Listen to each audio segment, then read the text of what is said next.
Hello दोस्तों, आज की कहानी है बहू ने कैसे जीता अपनी सास का दिल।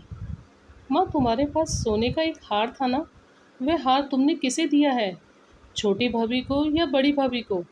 कुछ दिनों के लिए अपने मायके आई अमृता ने आज अचानक अपनी माँ शोभना जी से पूछ लिया। अचानक बेटी का ये सवाल सुनकर शोभना जी मुस्कुराई। बेटा, मैंने अपने गहने अपनी बहुओं में बांटे तो नहीं है, लेकिन वह हार मैंने तुम्हारी बड़ी भाभी के पास रखा है। अब तो पिताजी के गुजर जाने के बाद आप अपने कानों में भी कुछ नहीं पहनती माँ। अब मन नहीं करता बेटा। वह तो मैं देख ही रही हूँ माँ, लेकिन आपके वो सारे गहने हैं कहाँ? बताया ना बेटा, मैंने अपने सारे गहने तेरी बड़ी भाभी को रखने के लिए दिए हैं। बड़ी भाभी को क्यों?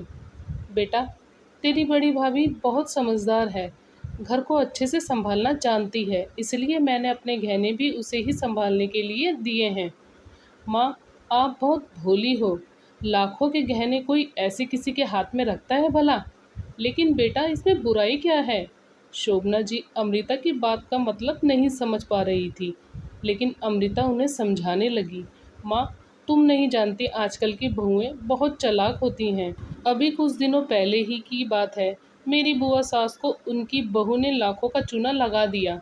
मैं कुछ समझी नहीं, आखिर हुआ क्या था?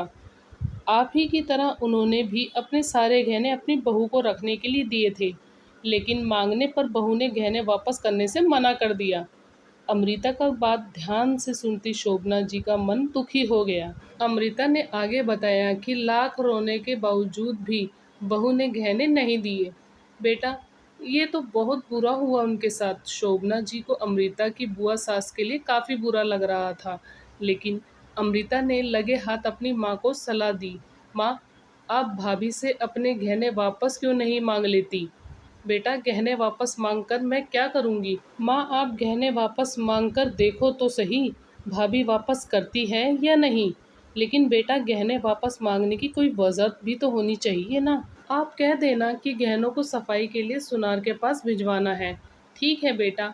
अमृता की बातों से सहमत होती हुई शोभना जी ने रसोई के काम निपटा रही अपनी बड़ी बहू संजना को आवाज़ लगाई। बहू, ज़रा मेरे गहनों का डब्बा तो लेकर आना।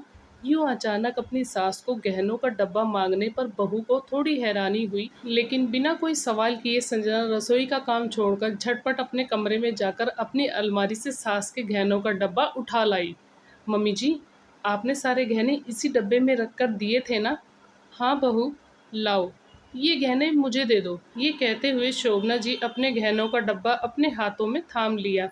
अभी भाभी द्वारा इतनी आसानी से बिना कोई सवाल जवाब पूछे गहनों का डब्बा वापस कर दिए जाने से अमृता हैरान थी, लेकिन संजना मुस्कुराई। मम्मी जी, डब्बा खोलकर देख लीजिए, सारे गहने हैं या नहीं?